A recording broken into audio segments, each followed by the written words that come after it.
Hello दोस्तों, स्वागत है आपका due physics exam prep by Vinay Pratap. In today's video we are going to discuss atomic and molecular physics conceptual questions. जो conceptual questions हमारे पास 2 से 3 मार्क्स में अक्सर पूछे जाते हैं या जिनके चांसेस है पूछे जाने के, उनको हम इस वीडियो में डिस्कस करेंगे।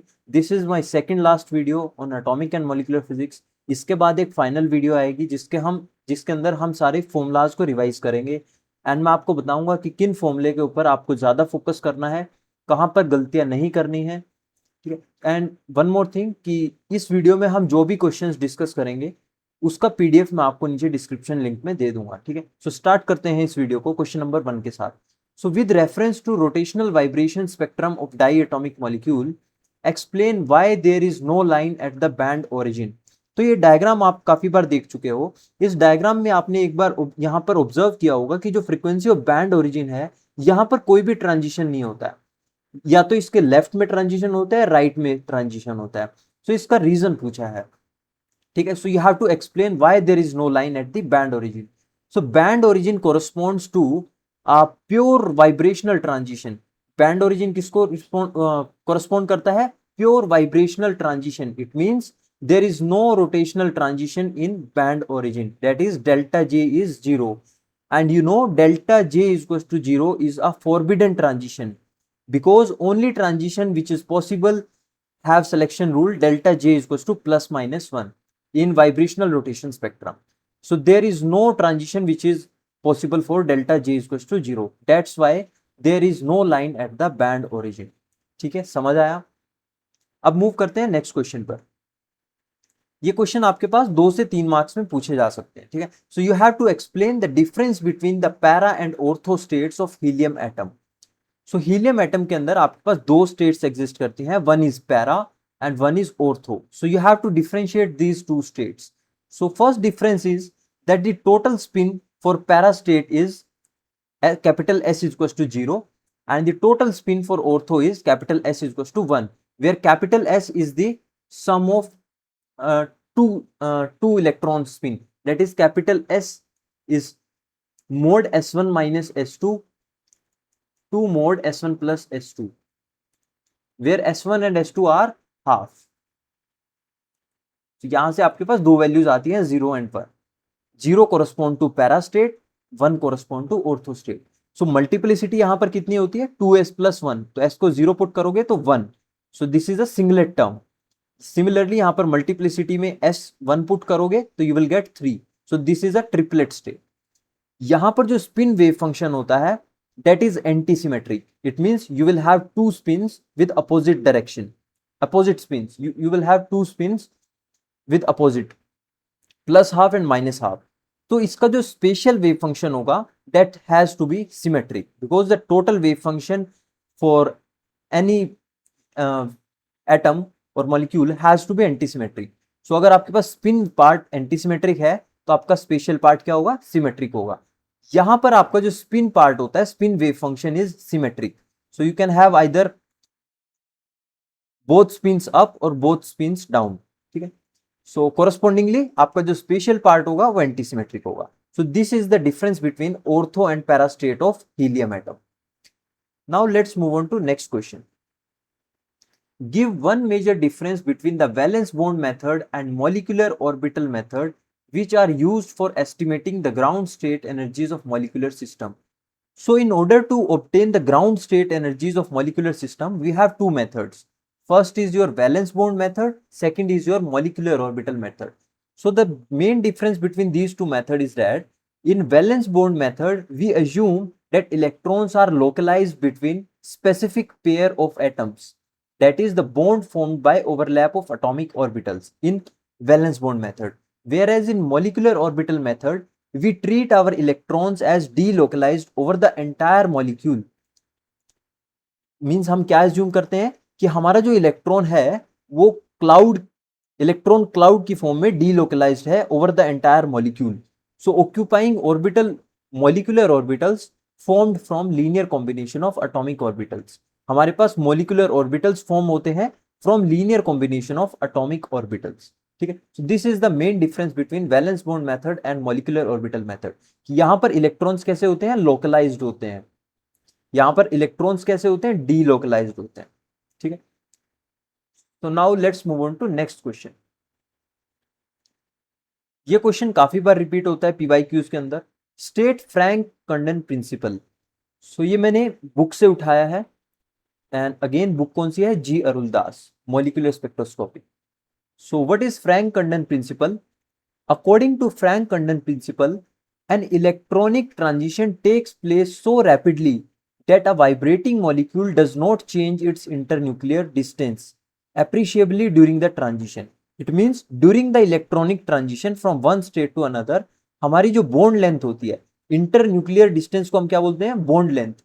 So the internuclear distance will not change, does not change appreciably during the transition.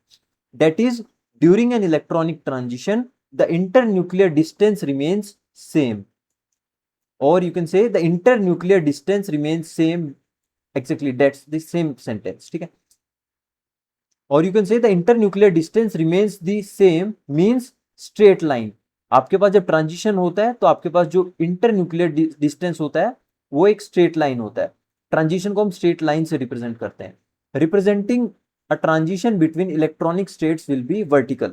Alternatively, Frank-Condon principle, अगर आपको एक लाइन में लिखना हो सॉरी, सो अगर आपको एक लाइन में लिखना हो कि what is Frank-Condon principle, sorry, so Frank-Condon principle can be stated: transition between electronic states occur vertically in a potential energy diagram. So यहां पर मैंने डायग्राम के साथ शो किया है, आपके पास पोटेंशियल एनर्जी डायग्राम है दो स्टेट्स का, this is state 2, this is state 1। तो इनके बीच का जो इलेक्ट्रॉनिक ट्रांजिशन होता है वो वर्टिकल होता है। देखो यहां पर तो ये इसका जो एग्जैक्टली जीरोथ लेवल है वो इसके साथ मैच कर रहा है, लेकिन यहां पर अगर इसका जीरोथ लेवल इसके साथ कोइंसाइड नहीं करता है तब भी हमारा ट्रांजिशन कैसा होगा, वर्टिकल होगा। इसको थोड़ा और डिटेल में यहां पे दिखाया गया है कि यहां पर कॉन्टिन्यूम लिमिट पे जाके ये ट्रांजिशन होगा, ठीक है। So this was Franck's Condon principle. अगर एक लाइन में लिखना हो तो ये लिख देना: transition between electronic states occur vertically in a potential energy diagram. और अगर डिटेल में लिख के आना है तो ये ऊपर की थ्योरी लिख सकते हो, ठीक है। सो इंपॉर्टेंट है ये, ध्यान रखना। Now let's come to question number 5। Briefly explain why Hartree-Fock method is better suitable for obtaining the ground state energy level of multi-electron atom. So multi-electron atom की अगर आपको ground state energy निकालनी है, so Hartree-Fock method is better suitable. So you have to explain why. So you can write in 3 points. Point 1 is it reduces many body problem to effective one electron equation. आपके पास multi electron atoms के अंदर सबसे बड़ी problem क्या होती है, आप उसके स्क्रोडिंजर वेव इक्वेशन को सॉल्व नहीं कर सकते। So you have to reduce your system to one body problem.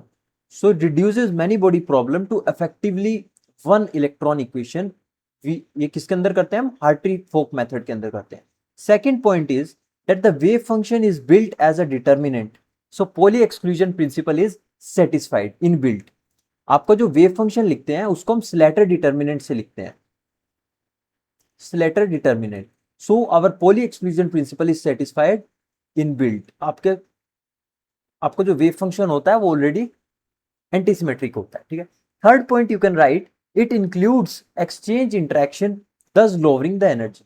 तो एक्सचेंज इंटरेक्शन से क्या होता है, आपकी जो सिस्टम की एनर्जी होती है वो ऑलरेडी लोअर हो जाती है, मींस एनर्जी कम हो जाती है। So it is easier to find the ground state energy of multi-electron atom using Hartree-Fock method.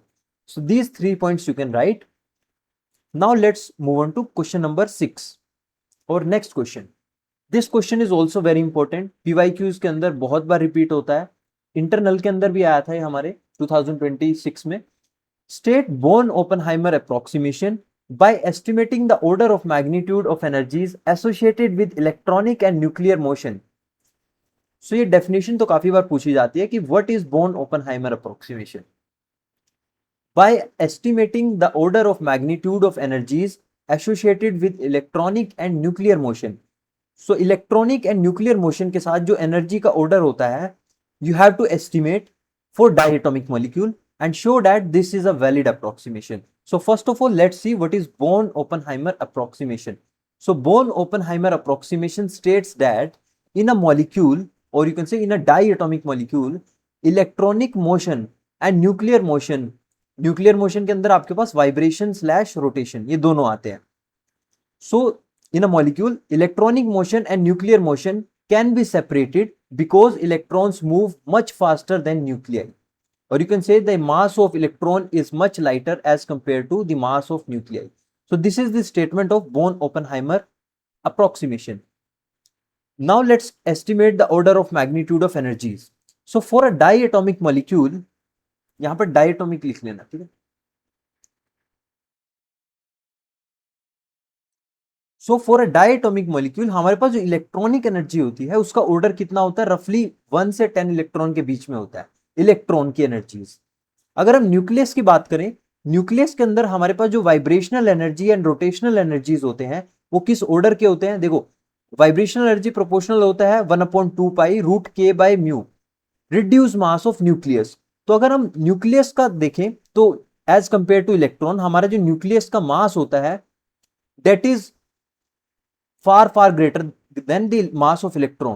So ये डिनोमिनेटर वाली टर्म ज्यादा है. It means vibrational energy term will be रफली of the order of 10⁻⁻² electron volt, जहां पर ये 1 to 10 electron volt electron के case में था. न्यूक्लियस के केस में ये एनर्जी कम होती है, ठीक है. सिमिलरली रोटेशनल एनर्जी जो होती है न्यूक्लियस के केस में दैट इज ऑल्सो रफली of the order of 10⁻³ electron volt. So because of this huge separation in order of magnitude of energies of electron and nuclei, the total wave function can be separated, and thus Born-Oppenheimer approximation is a valid approximation. So because of this separation in order of magnitude of energies between electron and nuclei, the total wave function can be separated. Thus Born-Oppenheimer approximation is a valid approximation. ठीक है, समझ आ गया, clear है, अच्छे से इसको देख लेना. अब मूव करते हैं अपने नेक्स्ट पार्ट पे. नेक्स्ट क्वेश्चन देखते हैं. Explain Lamb shift using relevant diagrams. So first of all you have to explain what is Lamb shift. So Lamb shift is a small energy difference between 2s1/2 and 2p1/2 orbitals in a hydrogen atom which are predicted to be degenerate by the Dirac equation. So initially Dirac ने predict किया था कि हमारे पास जो 2s1/2 and 2p1/2 level होता है वो degenerate level है. मींस इन दोनों लेवल की एनर्जी क्या है, सेम है according to Dirac. But Lamb ने फिर इसको प्रूव किया कि no, they are not degenerate levels, there is a difference in energy between these two level 2s1/2 and 2p1/2 and the shift in energy is known as the Lamb shift. So इसका reason क्या है, it arises from the quantum electrodynamics QED effects, especially the interaction of electron with vacuum fluctuations, or you can say the interaction of electron with the electromagnetic fields, and this was historically crucial for developing renormalized quantum field theory. So अगर आपको definition लिख के आनी है lamp shift की तो यहां से लिखना शुरू करना. The lamp shift is the small energy difference between 2s1/2 and 2p1/2 orbital in hydrogen atom which are predicted degenerate by Dirac equation. ठीक है. अब इसको आपको अगर फर्दर एक्सप्लेन करना है using relevant energy diagram, so this is a schematic diagram of lamp shift experiment, जहां पर आपके पास सोर्स होता है. इस सोर्स के अंदर आपके पास हाइड्रोजन एटॉमिक हाइड्रोजन गैस होती है. आपके पास इंटरेक्शन रीजन होता है जहां पर आपके पास यहां पर मैग्नेटिक फील्ड होती है. देन इसको आप डिटेक्ट करते हो. सो this is a schematic diagram for lamp shift experiment. So result क्या था इस एक्सपेरिमेंट का, ध्यान रखना. हम ये जो क्वेश्चंस, कंसेप्चुअल क्वेश्चंस यहां पर कर रहे हैं इस वीडियो के अंदर, ये हम 2 से 3 मार्क्स के लिए कर रहे हैं. तो लैम्प शिफ्ट एक्सपेरिमेंट अपने आप में एक बहुत 2-3 पेज में आप लिख के आ सकते हो अगर ये 5 से 10 मार्क्स में आता है. लेकिन इन शॉर्ट अगर आपको 2 to 3 मार्क्स में ये क्वेश्चन पूछते हैं तो जस्ट आपको डेफिनेशन लिखनी है, एक स्कीमेटिक डायग्राम बना देना इसके एक्सपेरिमेंट का एंड इसका रिजल्ट लिख देना. ठीक है. तो ध्यान रखना हम शॉर्ट क्वेश्चन प्रिपेयर कर रहे हैं यहाँ पे, शॉर्ट क्वेश्चन, कंसेप्चुअल क्वेश्चन. सो इस लैम्प शिफ्ट का हमारे पास रिजल्ट क्या था, that 2s1/2 and 2p1/2 are not degenerate levels. They are separated by 0.0353 centimeter inverse. So energy separation in wave number. So Dirac predicted that they are degenerate levels 2s1/2 and 2p1/2, but Lamb showed using his experiment that 2p1/2 and 2s1/2 are separated by this much energy. Okay, so this was Lamb shift experiment. Now let's come to question number 9. What are hot lines? What are hot lines in the absorption spectra of diatomic and harmonic vibrator? So इसके ऊपर हमने एक question किया था, वहां पर मैंने बताया था कि what are hot lines? Hot lines are those lines which correspond to a transition from V is equals to 1 to V is equals to 2 state, where V is equals to 1 is your excited state and V is equals to 2 is your higher excited state, means excited state के भी ऊपर वाली higher excited state. So in absorption spectra of diatomic harmonic vibrator, ठीक है, so this the line corresponding to this transition is known as hot line. And why hot line? Because this transition occurs at higher temperature. ये normal temperature पर नहीं होती है, above room temperature होती है, higher temperatures पर होती है. That is why they are called hot lines. ठीक है, तो समझ आ गया what are hot lines? Now let's move on to next question. Explain the central field approximation and its need for many electron systems. So central field approximation हमारे पास क्या होता है, पहले इसको समझते हैं. प्रॉब्लम कहां आई? In many electron atoms each electron feels attraction from the nucleus. हर इलेक्ट्रॉन का एक अपना अट्रैक्शन होता है न्यूक्लियस के साथ, एंड इलेक्ट्रॉन के बीच में रिपल्शन होता है. So there is a repulsion from all other electron. This is in case of many electron atoms. Now the idea of central field approximation कैसे ओरिजिनेट हुआ? That we replace the complicated many body interaction with an effectively spherical symmetric potential. हम एक spherically symmetric potential assume करते हैं for this many body interaction. तो इससे होता क्या है, हमारा जो हैमिल्टोनियन होता है सिस्टम का वो रिड्यूस हो जाता है minus h cross square divide by 2m del square of i plus V effective spherically symmetric potential r i. ठीक है, so and you have to explain the need for many electron system. मतलब इसकी need क्या थी? सो अगर हम ये approximation को कंसिडर ना करते, सेंट्रल फील्ड अप्रोक्सीमेशन को, so without this approximation Schrodinger equation cannot be solved for many electron system. It means the Schrodinger equation becomes solvable after considering this approximation. So the central field approximation serves as a basis for Hartree-Fock method. इससे पहले हमने Hartree-Fock method देखा था. So central field approximation serves as a basis for Hartree-Fock method. So this much you can write for central field approximation. Now let's look at question number 11. Explain Lande's interval rule. So पहले इसकी statement देखते हैं. Lande's interval rule हमारे पास क्या कहता है? It states that in a fine structure triplet the energy separation between two adjacent levels is proportional to larger J value. Simple है कि एक फाइन स्ट्रक्चर मल्टीप्लेट के अंदर अगर आपको किसी दो एडजेसेंट लेवल्स के बीच का एनर्जी सेपरेशन निकालना है, so that energy level separation will be proportional to larger J value. ठीक है, यहां पर मैथमेटिकली मैंने लिखा है, if you consider the fine structure multiplet the energy separation between J and J minus one, your two separation that is two level J and J minus one अगर आप consider करोगे, so it will always be proportional to higher J value. ठीक है, example consider करते हैं. जैसे आपके पास एक मल्टीप्लेट है 3D321, ये 3 डिफरेंट टर्म्स लिखी है मैंने, is a multiplet which have same L value and same S value but different J values इसके पास डिफरेंट है. ठीक है, so this is a multiplet. सो इस मल्टीप्लेट को जब अगर आप लेवल्स में मतलब ड्रॉ करोगे तो यू विल सी कि the separation between 3 and 2 is twice the separation between 1 and 2 because the separation is proportional to J value. तो अगर आप 3 और 2 के बीच में सेपरेशन देखोगे, so it will be twice the separation between 1 and 2. ठीक है, so this is Lande's interval rule. Now let's move on to next question.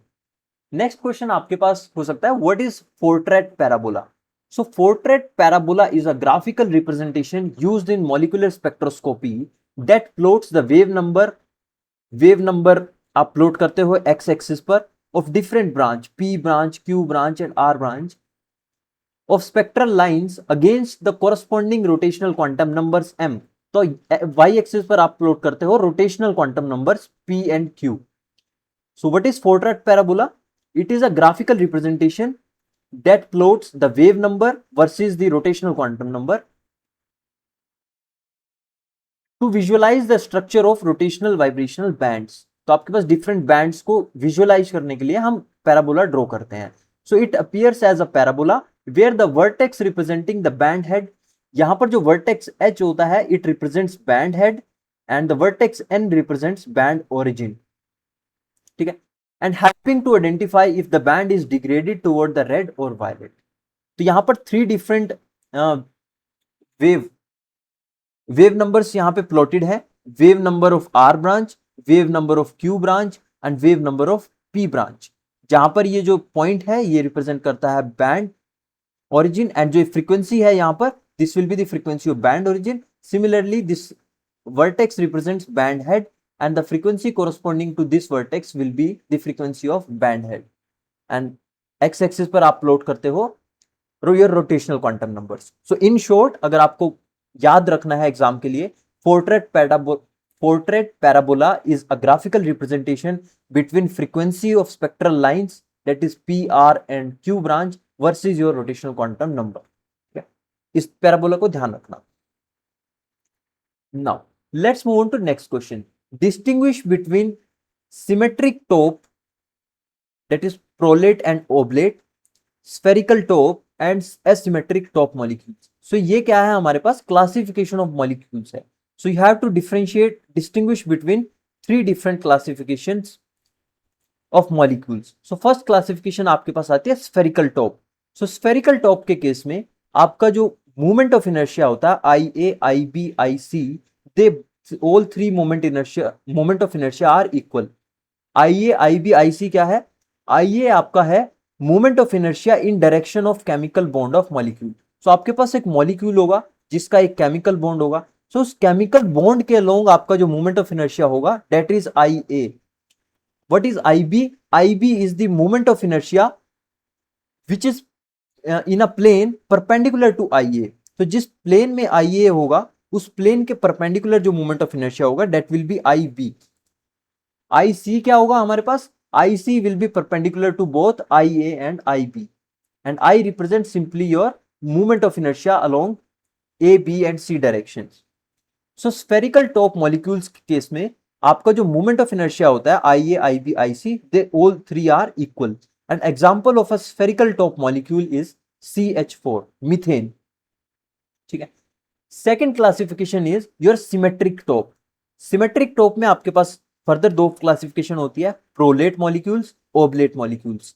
So prolate के इन दोनों को मिला के एक कंडीशन लिखी है मैंने that IA is not equal to IB and IA can be less than और equal to IB, but IB and IC are equal.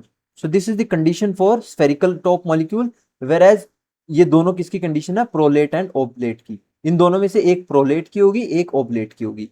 Example of a prolate molecule is CH3Cl and oblate का क्या होगा? C6H6, जिसको हम benzene बोलते हैं. अब next classification आपके पास आती है asymmetric top. So IA is not equal to IB and is not equal to IC. तो तीनों मोमेंट ऑफ इनर्शिया आपके पास नॉट इक्वल होते हैं, they are not equal. And example of such a asymmetric top molecule is H2O, water. ठीक है. So clear है distinction between symmetric top, spherical top and asymmetric top. Now let's come to question number 14. To which symmetric top the benzene molecule belong to? तो अभी हमने classification के अंदर देखा benzene किसको बिलोंग करता है? Benzene belongs to oblate category. So benzene belongs to oblate symmetric top category. Question number 15 देखते हैं. What is centrifugal distortion? So आपने बहुत सारे ट्यूटोरियल्स में देखा होगा हम एक सिंबल लिखते हैं D, जिसको हम बोलते हैं सेंट्रीफ्यूगल डिस्टॉर्शन. तो क्वेश्चन में पूछा what is centrifugal distortion. explain the effect of centrifugal distortion on the movement of inertia and energy of diatomic molecule. So in the rigid rotor model of diatomic molecule, the internuclear distance, that is bond length, internuclear distance बोलो या bond length बोलो, जिसको हम R से represent करते हैं, is assumed to be constant in the rigid rotor model. But in reality, when molecules rotate, a centrifugal force acts outward on the atoms. ठीक है, फॉर एग्जाम्पल आपके पास ये मॉलिक्यूल है, diatomic molecule. So when there is rotation of this molecule, so a centrifugal force will act on both of these atoms towards the outward direction, slightly stretching the bond. तो आपके पास जो ये bond होता है ये slightly stretch हो जाता है. So this distortion, this deviation from perfect rigidity is called centrifugal distortion. So initially हमने assume किया था rigid rotor model के अंदर कि this bond is very rigid, means this rotational this internuclear distance or bond length is fixed. हमने इसको constant माना था. But in reality, when this molecule rotates, a centrifugal force acts outwards and slightly stretching the bond. So this deviation from perfect rigidity is called centrifugal distortion. So this is the definition of centrifugal distortion. Now you have to explain the effect of centrifugal distortion on the moment of inertia I. अब देखो moment of inertia क्या होता है, mu R square. सो जैसे हमारा ये distortion इन picture आएगा, आपका क्या चेंज हो जाएगा, बॉन्ड लेंथ चेंज हो जाएगी. So as bond length will change, your moment of inertia will also change. So जैसे आर की वैल्यू बढ़ेगी हमारे पास, मोमेंट ऑफ इनर्शिया की वैल्यू भी बढ़ेगी. तो this is the effect on moment of inertia. Effect on energy of diatomic molecule. अब एनर्जी ऑफ डायटोमिक मॉलिक्यूल हम कैसे लिखते हैं, bj into J plus one minus D J square into J plus one square. सो देखो energy यहां पर minus sign के साथ है. सो जैसे हमारे डिस्टोर्शन कांस्टेंट की वैल्यू बढ़ेगी, हमारी एनर्जी क्या होगी, कम होगी. So these are the effects on energy and moment of inertia. Now let's move on to next question. Next question हमारे पास क्या हो सकता है, that outline the effect of isotopic substitution on the rotational spectra of molecule. हमने देखा कि हम अपने मॉलिक्यूल के अंदर अगर हम आइसोटोपिक सब्सटीट्यूशन करें, आइसोटोपिक सब्सटीट्यूशन का मतलब क्या है, आप जैसे H2 मॉलिक्यूल है, H2 मॉलिक्यूल के अंदर आपने हाइड्रोजन एटम को ड्यूटेरियम एटम से रिप्लेस कर दिया. और एग्जांपल क्या हो सकता है, आपके पास एक मॉलिक्यूल है HCl, आपने इस मॉलिक्यूल के अंदर जो क्लोरीन का आइसोटोप है दैट इज Cl35, उसको आपने Cl37 से रिप्लेस कर दिया. सो इस आइसोटोपिक सब्सटीट्यूशन का क्या इफेक्ट होता है रोटेशन स्पेक्ट्रा के ऊपर, that we have to discuss here in this question. So in isotopic substitution the electronic structure, आपके पास जो इलेक्ट्रॉनिक स्ट्रक्चर होता है and the bond length remain same. So this is a very important point, that the bond length will remain same in isotopic substitution.